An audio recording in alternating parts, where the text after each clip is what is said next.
Did you know that nearly 84% of consumers say they won't return to a brand after just one poor delivery experience? In logistics, getting it right is the difference between scaling your business and watching it fade away.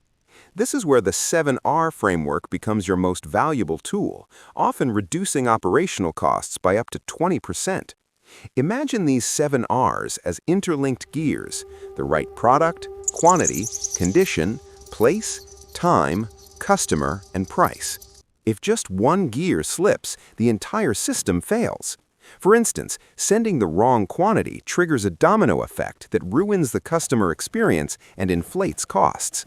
Research shows that mispicks alone account for over a third of all e-commerce returns. While many focus on speed, reliability is what builds trust.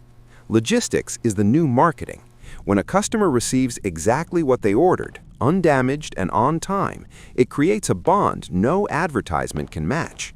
Here's the sample you Surprisingly, requested. many customers Thank are you. I'll willing need to to pay a elaborate. premium if it guarantees Please the keep me right updated on the condition and results. timing.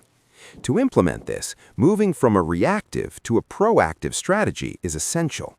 Using automated systems can reduce errors by nearly 70%, providing a clear return Welcome, on and I'm investment here to through discuss lower the return latest project costs. goals and By strategies. focusing on these I appreciate you principles, joining me. you are protecting your brand and ensuring growth.